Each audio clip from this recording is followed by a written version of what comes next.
अस्सलामुअलैकुम। आज मैं आपको बुक D2 जिसका चैप्टर 4 है उसकी एक्सरसाइज 4C का क्वेश्चन 5 कराऊंगी।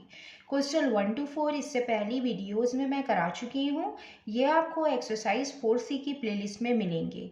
क्वेश्चन 5 हम रीड करते हैं। Factorise each of the following expressions. Question 5 में हमें quadratic expression in two variables given है जिसे हमें फैक्टराइज करना है। फैक्टराइज मीन्स कि हमें इसको एक्सप्रेस करना है as the product of two factor. हम इसको इस तरीके से फैक्टराइज करते हैं, जो फर्स्ट नंबर है हम उसको लास्ट नंबर से मल्टीप्लाई करते हैं। जो फर्स्ट वेरिएबल है उसका कोफिशिएंट 1 है। हम 1 को इस लास्ट नंबर 4 से मल्टीप्लाई करेंगे। 1 मल्टीप्लाई बाय 4, 1 4 टाइम 4 आएगा।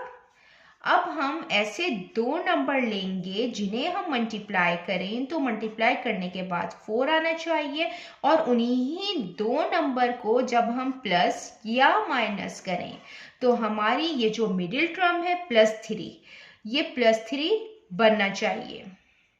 4 1 टाइम 4 हम यहाँ पे लेंगे, 4 1 टाइम 4, और जब हम 4 में माइनस करेंगे 1 तो 4 - 1 3 आएगा और साइन प्लस का आएगा, क्योंकि 4 बड़ा नंबर है, इसके साथ प्लस का साइन है। हमने यहाँ पे जो +3 जो ये मिडिल टर्म है, हमने इसको ब्रेक कर दिया है दो नंबर्स में, 4 और 1 में। इस मेथड को हम मिडिल टर्म ब्रेक मेथड भी कहते हैं। हम इसको यहाँ पे इस तरीके से लिखेंगे, a² आएगा, ये प्लस का साइन एज इट इज रहेगा। यहाँ पे जो प्लस वाला नंबर है हम वो पहले लिखेंगे, ये 4 आएगा, 4ab माइनस ये 1ab है तो हम यहाँ पे a भी लिख सकते हैं, मीन्स के इसके साथ 1 मौजूद है। यहाँ पे -4b² एज इट इज आ जाएगा। अब हम इन दो ट्रम में से और इन दो ट्रम में से हम कॉमन लेंगे। यहाँ पे मैं 1 लिख देती हूँ आपको एक्सप्लेन करने के लिए, ताकि इसको समझने में आसानी रहे। हम सबसे पहले नंबर कॉमन लेते हैं, तो यहाँ पे नंबर कॉमन नहीं है। हम वेरिएबल चेक करेंगे, वेरिएबल इसमें a कॉमन है। यहाँ पे 2 टाइम a है, यहाँ पे 1 टाइम a है, तो हम a कॉमन ले लेंगे। यहाँ पे 2 टाइम a है और a के बाहर आ गया तो 1 टाइम a आएगा, 4 एज इट इज आ जाएगा। इसका एक a बाहर आ गया, अंदर b आएगा। यहाँ पे -1ab और -4b² है, दोनों में माइनस साइन कॉमन है, माइनस साइन आ जाएगी, और कोई नंबर कॉमन नहीं है। और इसमें जो वेरिएबल कॉमन है वो b कॉमन है। यहाँ पे 1 टाइम है, यहाँ पे 2 टाइम है, तो हम b कॉमन ले लेंगे। यहाँ पे a आ जाएगा, 1 हम लिखते नहीं है, यहाँ पे माइनस माइनस प्लस आ जाएगा, 4 एज इट इज आएगा, एक b बाहर आ गया तो अंदर एक b बचेगा। अब ये दो ब्रैकेट सेम आ गए हैं, मीन्स कि जो हमने फैक्टराइजेशन की है वो करेक्ट है। a - b इसको हम एक ब्रैकेट में कंबाइन करके लिखेंगे, और जो ये सेम ब्रैकेट है हम इसको 1 टाइम लिखेंगे, a + 4b। ये इसका आंसर है as the product of two factors. अब हम इसका पार्ट बी करते हैं। ये इसका पार्ट बी है, c² - 4cd - 21d²। इसको भी हम इसी तरीके से सॉल्व करेंगे। हम इसको फैक्टराइज करेंगे और इस तरीके से फैक्टराइज करेंगे कि हम फर्स्ट नंबर को इस लास्ट नंबर से मल्टीप्लाई करेंगे। c² के साथ कोई कोफिशिएंट नहीं है, मीन्स के यहाँ 1 है, तो हम 1 को मल्टीप्लाई करेंगे इस 21 से। 1 21 टाइम्स 21। अब हम दो ऐसे नंबर लेंगे जिनको हम मल्टीप्लाई करें, तो मल्टीप्लाई करने के बाद 21 आना चाहिए, और उन्हीं दो नंबर को जब हम प्लस या माइनस करें तो हमारी ये जो मिडिल टर्म है यहाँ पे -4 है, ये -4 बनना चाहिए। तो 21 है तो 21 3 के टेबल में भी आता है, 3 7 टाइम 21, और 7 के टेबल में भी आता है 7 3 टाइम 21। तो हम यहाँ पे 7 3 टाइम 21 लेंगे, और जब हम 7 में माइनस करेंगे 3 तो 4 आएगा, लेकिन साइन प्लस की आएगी और हमें माइनस की साइन चाहिए, तो हम बड़े नंबर के साथ माइनस लगाएंगे ताकि साइन माइनस आ जाए। यहाँ पे हम +3 करेंगे, क्योंकि माइनस प्लस माइनस हो जाएगा, तो 7 - 3 4 होगा और साइन बड़े की आती है तो 7 की माइनस साइन आएगी।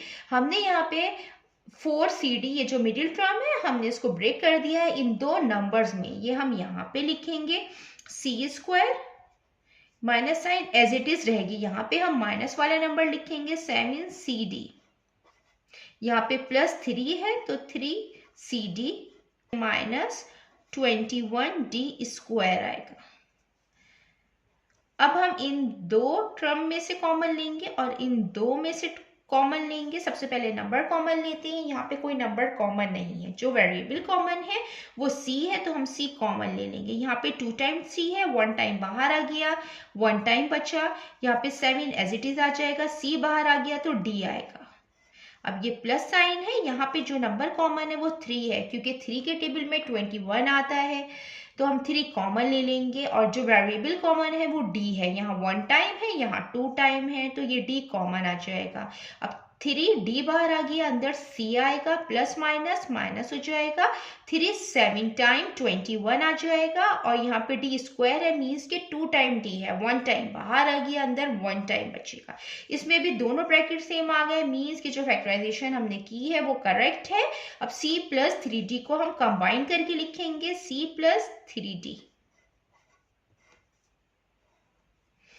अब ये जो सेम ब्रैकेट है हम इनको 1 टाइम लिखेंगे। ये इसका आंसर है as the product of 2 factors. अब हम इसका पार्ट सी करते हैं। ये इसका पार्ट सी है 2h² + 7hk - 15k²। इसको भी हम इसी तरीके से फैक्टराइज करेंगे कि जो फर्स्ट नंबर है हम इसको लास्ट नंबर से मल्टीप्लाई करेंगे। यहाँ पे जो फर्स्ट नंबर है वो 2 है, हम 2 को मल्टीप्लाई करेंगे इस 15 से। 2 15 टाइम्स 30 होता है। अब हम यहाँ पे दो ऐसे नंबर लेंगे जिनको हम मल्टीप्लाई करें तो मल्टीप्लाई करने के बाद ये 30 आना चाहिए और उन्हीं ही दो नंबर को जब हम प्लस या माइनस करेंगे तो हमारी ये मिडिल टर्म बननी चाहिए। यहाँ पे मिडिल टर्म 7 है तो +7 और ये प्लस में है तो +7 आना चाहिए। तो 30 आता है, 3 10 टाइम्स 30 और 10 3 टाइम्स 30 तो हम 10 3 टाइम्स 30 लेंगे और जब हम 10 में से माइनस करेंगे 3 तो 7 आएगा। तो 10 - 3 7। ये जो मिडिल टर्म है ये हमने ब्रेक कर दी है इन दो नंबर्स में। ये हम यहाँ पे लिखेंगे 2h² एज इट इज आ जाएगा और यहाँ पे जो हमने दो नंबर्स में ब्रेक किए वो टर्म लिखेंगे। ये प्लस की साइन आएगी, ये 10 है तो 10hk आएगा। यहाँ पे -3 है तो 3hk आएगा। ये -15k² इसको हम एज इट इज यहाँ पे लिखेंगे। अब हम इन दो में से कॉमन लेंगे और इन दो में से कॉमन लेंगे। सबसे पहले हम नंबर कॉमन लेते हैं। यहाँ पे 2 और 10 है तो 2 के टेबल में 10 आता है इसलिए हम 2 कॉमन ले लेंगे। यहाँ पे h² है और h है मीन्स के 2 टाइम h है, यहाँ 1 टाइम h है तो 1 टाइम कॉमन आ जाएगा। यहाँ पे 2 कॉमन आ गया, 1 टाइम h कॉमन आ गया, अंदर 1 टाइम h आएगा, प्लस आएगा और 2 5 टाइम 10 आएगा, h बाहर कॉमन आ गया, अंदर k आएगा। अब दोनों में माइनस साइन कॉमन है, माइनस साइन कॉमन ले लेंगे और जो नंबर कॉमन है वो 3 है क्योंकि 3 के टेबल में 15 भी आता है तो हम 3 कॉमन ले लेंगे। अब जो वेरिएबल कॉमन है वो k है तो k वेरिएबल कॉमन आ जाएगा। 3 कॉमन आ गया, k कॉमन आ गया, अंदर h आया, माइनस माइनस प्लस हो जाएगा। 3 5 टाइम 15 हो जाएगा। यहाँ पे 2 टाइम k है तो 1 टाइम बाहर आ गया, अंदर 1 टाइम आएगा। अब इसमें भी दो ब्रैकेट सेम आ गए मीन्स कि जो हमने फैक्टराइजेशन की है वो करेक्ट है। अब 2h - 3k हम इसको कंबाइन करके लिखेंगे 2h - 3k और जो 2 टाइम ब्रैकेट है हम इनको 1 टाइम लिखेंगे h + 5k।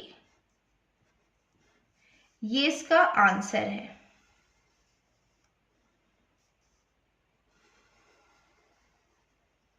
अब हम इसका पार्ट डी करते हैं। ये इसका पार्ट डी है, 3m² minus 16mn minus 12n²। इसको भी हम इसी तरीके से फैक्टराइज करेंगे कि जो फर्स्ट नंबर है इसको लास्ट नंबर से हम मल्टीप्लाई करेंगे। 3 मल्टीप्लाई बाय 12, 3 12 टाइम 36। अब हम यहाँ पे ऐसे दो नंबर लेंगे जिन्हें हम मल्टीप्लाई करें, तो मल्टीप्लाई करने के बाद 36 आए, और उन्हीं ही दोनों नंबर को जब हम प्लस या माइनस करें तो हमारी मिडिल टर्म बननी चाहिए। जो मिडिल टर्म है यहाँ पे -16 है, तो -16 बनना चाहिए। यहाँ पे 18 2 टाइम्स 36 होता है, और जब हम 18 को 2 से माइनस करेंगे तो 16 आएगा, लेकिन प्लस में आएगा और हमें माइनस में 16 चाहिए, तो हम बड़े नंबर के साथ माइनस साइन लगाएंगे। ये -18 और यहाँ पे +2 करेंगे, क्योंकि माइनस प्लस माइनस हो जाएगा, 18 - 2 16 हो जाएगा, और साइन बड़े का आएगा 18 का। अब हम यहाँ पे लिखेंगे 3m², ये minus sign as it is आता है, और यहाँ पे हम माइनस वाला नंबर लिखेंगे 18mn, यहाँ पे +2mn लिखेंगे, और ये -12n² एज इट इज आता है। ये साइन चेंज नहीं होता, ये एज इट इज आता है। अब हम इन दो में से कॉमन लेंगे और इन दो में से कॉमन लेंगे। सबसे पहले हम नंबर कॉमन लेते हैं। यहाँ पे 3 कॉमन हम लेंगे क्योंकि 3 के टेबल में 18 आता है, और जो वेरिएबल है वो m कॉमन लेंगे क्योंकि यहाँ पे 2 टाइम है, यहाँ 1 टाइम है। यहाँ पे 3 बाहर आ गया, एक m बाहर आ गया, अंदर एक m आया। 18 है तो 3 6 टाइम 18, एक m बाहर आ गया, अंदर n आएगा। ये प्लस साइन आ गई। यहाँ पे नंबर 2 कॉमन आएगा क्योंकि 2 के टेबल में 12 भी आता है, और n कॉमन आएगा वेरिएबल। यहाँ पे 1 टाइम है, यहाँ पे 2 टाइम है, n कॉमन आ गया। ये 2 बाहर आ गया, n बाहर आ गया, अंदर m आएगा। अब ये माइनस साइन आ जाएगी, 2 6 टाइम 12 आ जाएगा, एक n बाहर आ गया, अंदर एक n आएगा। अब दो ब्रैकेट सेम आ गए, मीन्स कि हमने जो फैक्टराइजेशन की है वो करेक्ट है, और 3m + 2n को हम कंबाइन करके एक ब्रैकेट में लिखेंगे। अब जो सेम ब्रैकेट है इनको हम 1 टाइम लिखेंगे, m - 6n। ये इसका आंसर है, as the product of 2 factors. जितना मैंने एक्सप्लेन किया है, अगर इसमें कोई भी क्वेरी है तो आप कमेंट्स में मुझसे पूछ सकते हैं। अल्लाह हाफिज।